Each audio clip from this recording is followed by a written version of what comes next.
Let me preface this by saying that working overnight retail is a special kind of purgatory. The fluorescent lights hum, the aisles stretch into an oppressive infinity, and time just stops.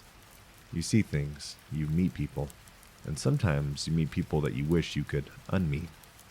This happened a few years ago when I was pulling the graveyard shift at a 24-hour Walmart, in a town that was just big enough to have one, but small enough that everyone knew everyone's business. My job was mostly stocking shelves, cleaning up the mess of the day shift, and occasionally ringing up some poor soul who forgot milk at 3 a.m. It was monotonous, soul-crushing work, but it paid the bills. And usually the quiet was a blessing.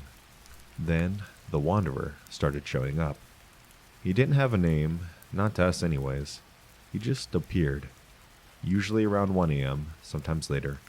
He was tall, maybe in his mid-40s, always dressed in the same faded dark blue windbreaker, even in the summer. His hair was a greasy tangled mess, and he had a thin, almost invisible mustache. But the eyes, that's what always got me. They were pale, watery blue, and they never seemed to focus on anything. They just drifted, like he was looking through you, or at something beyond the walls of the store. The weirdest thing about the Wanderer was that he never bought anything, not once. He'd come in, grab a shopping cart, and just walk. He'd walk every single aisle, slowly, methodically. It was like he was doing inventory for himself. I'd see him in electronics, just standing there, staring at the blank TV screens, for 20 minutes. Then he'd be in houseware, picking up a spatula, turning it over in his hand, and putting it back. Sometimes he'd pull out a box of cereal, read the back, and then replace it perfectly. No rustling of plastic, no heavy breathing. Just silent, careless wandering. At first, we just thought he was a harmless weirdo. Maybe a hoarder who couldn't commit, or someone who had trouble sleeping. My coworker, a grizzled old man named Frank, who had seen it all, used to joke that he was auditing the store for aliens. We'd laugh, but there was always a tiny shiver down my spine when the Wanderer was around. He just had this aura, like he wasn't quite there. He never spoke to us if you made eye contact, which was hard because his gaze was so unfocused.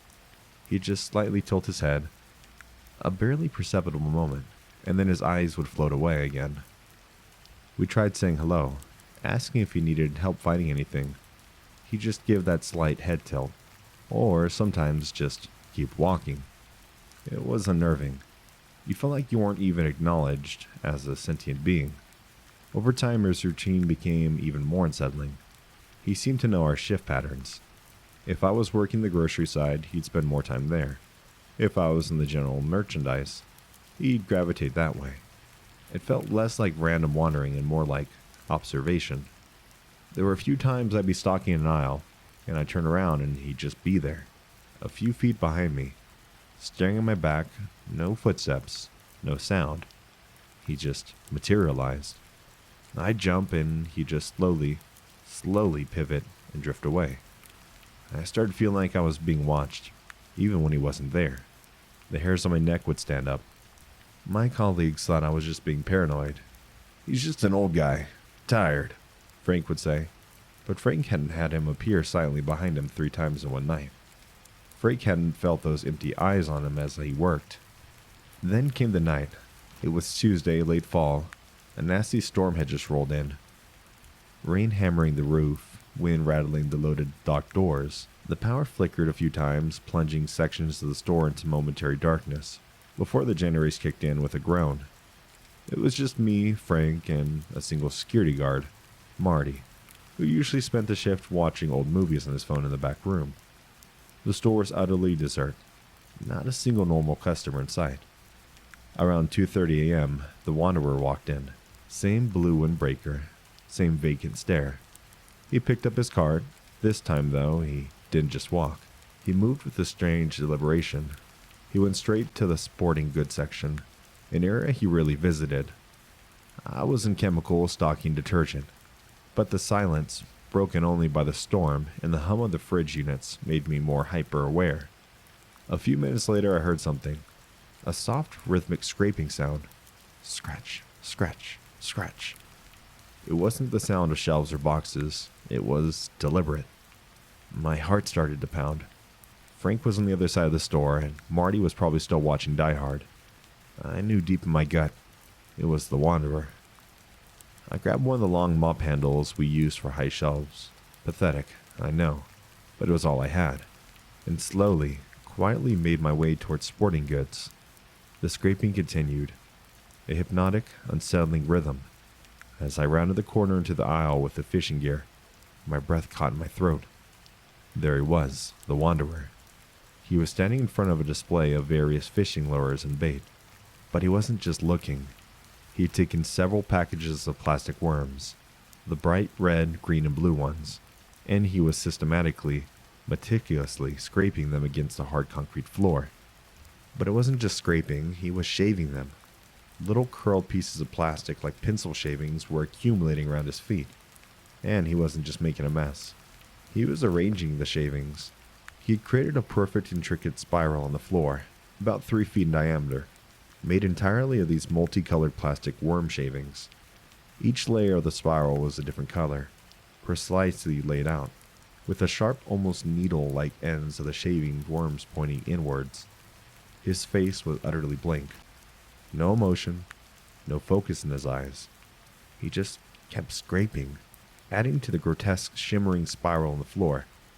It was like a ritual, a silent, bizarre, and utterly disturbing ritual happening in the middle of a deserted Walmart at 2:30 a.m. during a storm. I stood there frozen. I couldn't move. I couldn't scream. The scraping continued. Scratch, scratch, scratch. The smell of chemicals from the plastic worms was surprisingly strong. He finished one color, then without breaking its rhythm, he reached for another packet, ripped it open, and started scraping again, adding a new layer to the spiral. It was so meticulous, so patient, so wrong. Then, as if sensing my presence, he slowly lifted his head. His pale blue eyes for the first time seemed to see me. Not through me, but me. There was no recognition, no anger, no fear, just flat, unnerving still gaze. And then, he smiled. It was not a normal smile. His lips stretched wide, revealing a set of perfectly straight, almost too white teeth. But his eyes remained dead, empty. It was the smile of a predator, something not entirely human. It was the most terrifying thing I had ever witnessed. He held my gaze for a long moment, the plastic shaving still clinging to his hands. Then, without a word, he slowly, deliberately dropped the packet of worms he was holding, turned, and walked away. He didn't run. He just walked at his usual slow, methodical pace, pushing his empty cart down the aisle and out of the store. The spiral of worms lay there, growing faintly under the harsh fluorescent lights. I don't know how long I stood there. It felt like an eternity. My legs were shaking so badly I thought I'd collapse. Finally, I managed to stumble back to the staff room, nearly hyperventilating. Frank and Marty were still both in the back. I tried to tell them what happened, stammering about the plastic worms and the smile. Frank just looked at me with concern. "You must be tired. Long night." Marty mumbled something about weirdos. They came out to the aisle with me, but the power had flickered again. When the lights came back on, the spiral was gone. There were still a few shavings like confetti on the floor, but the intricate pattern was completely gone, as if someone had meticulously swept it up in a few seconds that I was away. Frank just pointed to the scattered shavings. "Looks like someone spilled some bait." "Maybe. It happens." I tried to explain that it was a pattern, a ritual, but they just didn't get it, or didn't want to. I cleaned up the remaining shavings, my hand trembling. I quit that job a week later. I couldn't be in that store at night anymore. Every shadow felt like him. Every rustle of plastic sounded like him. I still get chills thinking about that smile, those dead eyes, and that horrifying, silent ritual of plastic worms. I never saw the Wanderer again, and I hope to God I never do. Let's not meet again.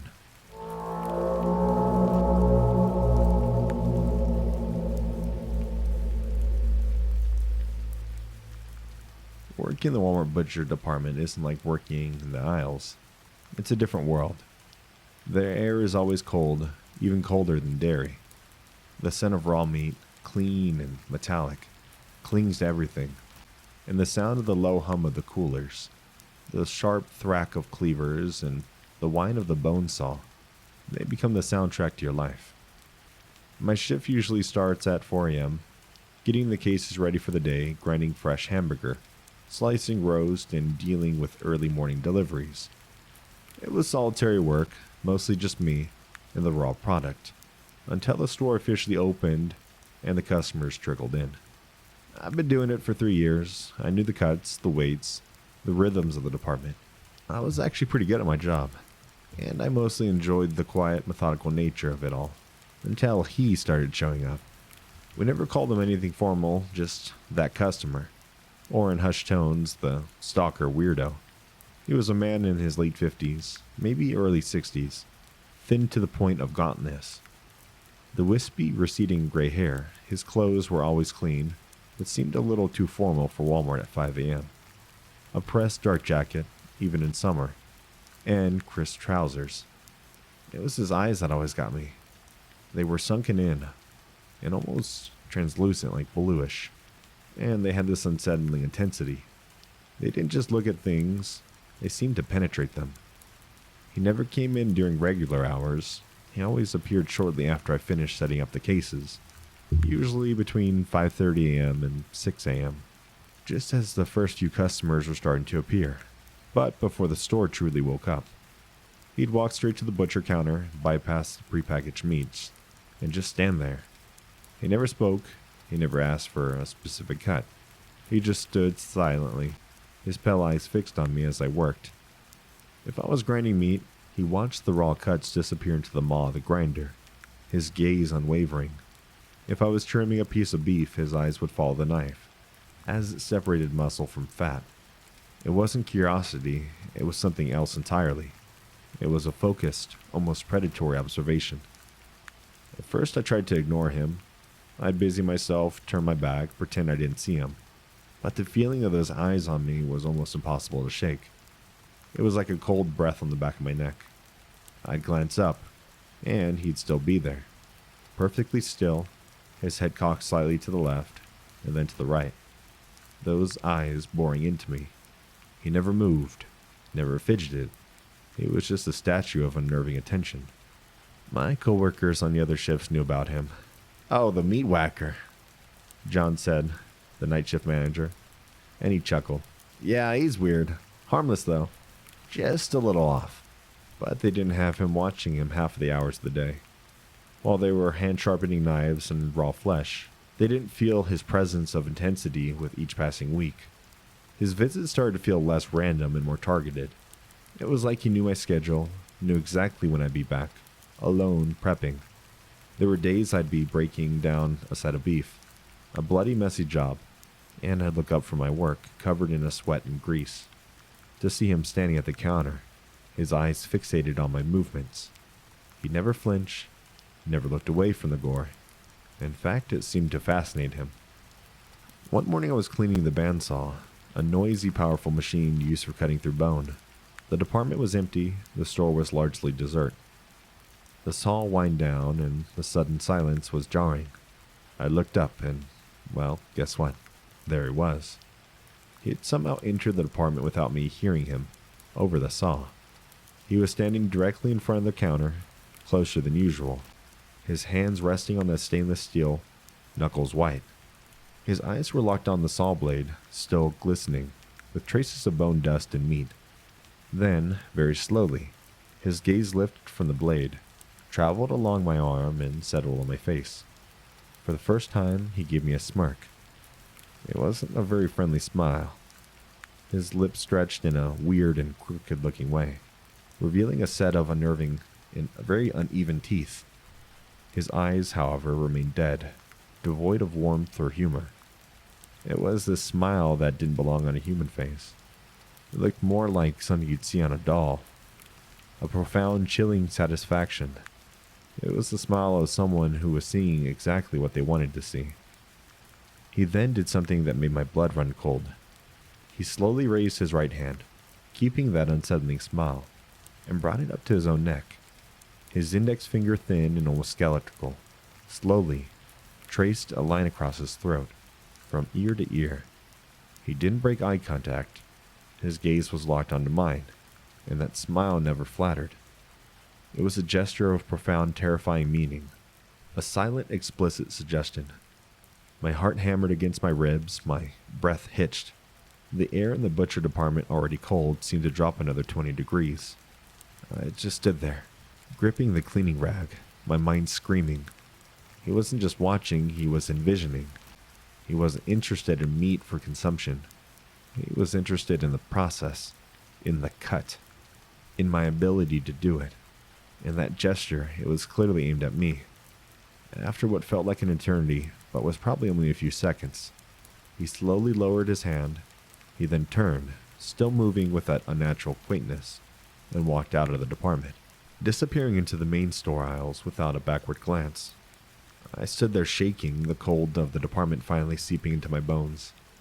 I looked at the bandsaw, then at my hand, still gripping the rag, and then back at the empty space where he'd once stood.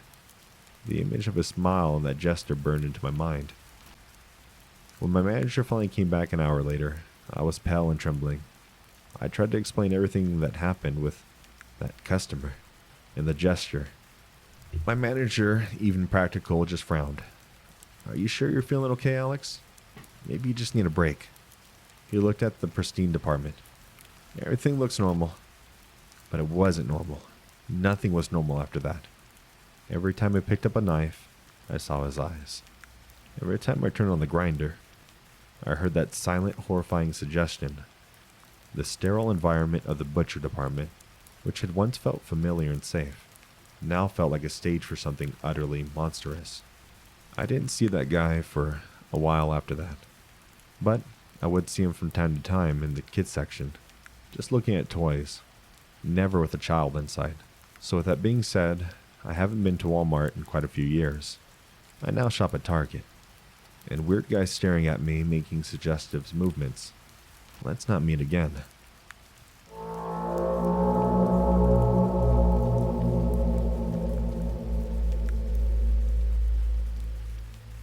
Most people imagine security work as thrilling, full of dramatic chases and daring interventions.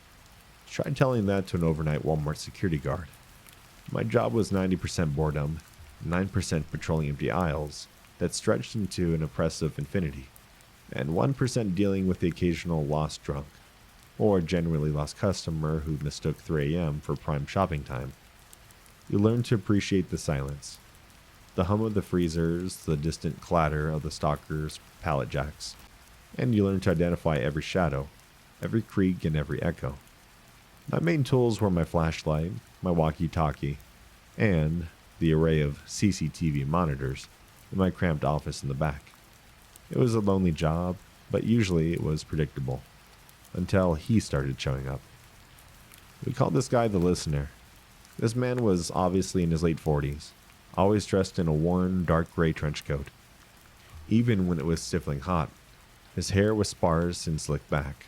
His face was utterly unremarkable, a bland canvas, but his ears, they were prominent, almost pointed, and seemed to be constantly twitching, as if strained to catch the faintest of sounds. His eyes were dull brown, and they never seemed to look at anything particular, but rather seemed to be taking in the ambient environment, as if processing auditory inputs. He started appearing at 2 a.m., give or take. He never came in with a shopping cart, never went to registers. He just walked, very slowly, not like he was browsing, but like he was performing some kind of sonic reconnaissance. His primary haunt was always the electronic section. He'd stand for extended periods in the front of the display headphones, not picking them up, not trying them on, just standing there. Or he'd be by the wall of Bluetooth speakers, his head cocked and utterly motionless, as if listening to music that wasn't playing. At first I chalked it up to another one of the night weirdos, just another insomniac, I'd tell myself, scanning the monitors. But the way he moved, the way he listened, was different. He was too still, too focused, and he never looked at the cameras, never acknowledged me if I walked past him on my rounds. If I tried to make eye contact, his head would just subtly tilt away, his prominent ear twitching slightly towards me, as if my very presence was a sound that he needed to analyze. The unsettling part was how he seemed to know the store's acoustic landscape. He'd find the quietest corners, the dead zones where sound disappeared, or he'd stand directly under a ventilated shaft, seemingly fascinated by the rush of the air. It felt like he was a random wanderer, and more like he was mapping out the store of the sonic profile, charting its echoes and whispers. My unease grew as his visits became more frequent, almost nightly, and he started to appear in places he shouldn't be. One night I was doing my rounds, checking the back storage rooms. It was actually pretty dead. As I was locking up the supply closet, I heard a faint, almost impeccable click from the main store floor, too distinct to be a normal store sound. I looked at my monitor. Nothing. A moment later, as I stepped back into the main aisle, I caught a glimpse of movement near the pharmacy section. A dark coat disappeared around the corner. The listener. How he'd gotten there so fast and so silently from electronics. It was like he phased through the walls. Then the messages started. Subtle at first, I'd come to my office to check the monitors, and the audio on the specific camera feed, usually one in an empty aisle, would be boosted to the maximum. Or a signal. Empty shopping carts would be left directly in front of my office door, facing it perfectly like a sentinel. Little things, but they felt deliberately pointed. They were just like he was telling me he was aware of me. One particular quiet night, I was patrolling the toy aisle. The silence was absolute. I keyed my walkie-talkie. Base. This is Johnson. Checking toy aisle. All clear.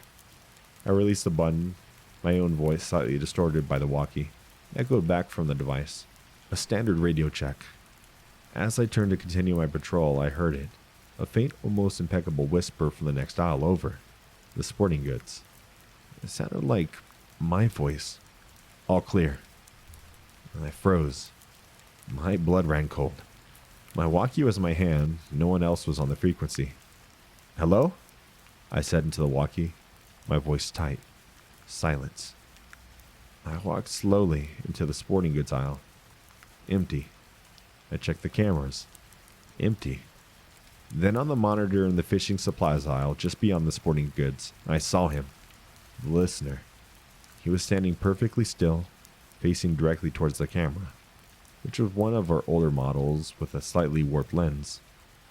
He wasn't holding anything to his ear, but his head was tilted, that prominent ear angled towards the lens, and then he smiled. My heart was pounding so hard I thought it would burst. He knew my voice. He was replicating it. He was listening to me. This wasn't just a weird customer. There was something actively malicious, unsettling. He wasn't just observing the store sounds, he was manipulating them. And he was toying with me. I stumbled back to my office, my hand shaking so badly I almost dropped my keys. I rewound the footage. There he was, standing in the fishing aisle. No visible device, no mouth movement, just a slight tilt of his head. The unnerving stillness, and then he was smiling. It was a chilling clear on whatever he was doing, but he was doing it without any obvious means.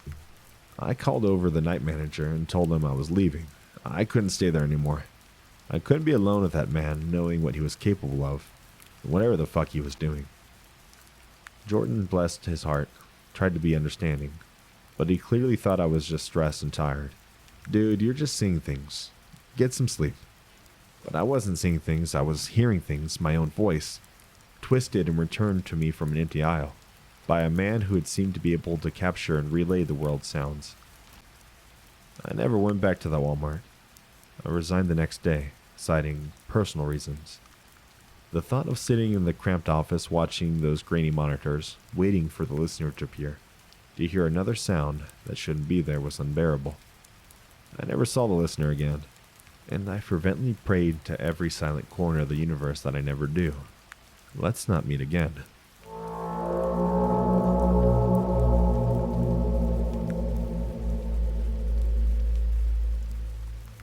Hey friends, thanks for watching the video and for making it this far. If you guys enjoyed the video, please leave a comment what you'd like to see next time.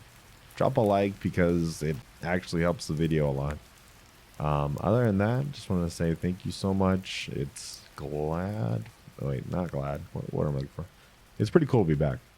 Obviously, I took a long ass break, but this is the first video. If you guys like it, I'll start making more. And that's it.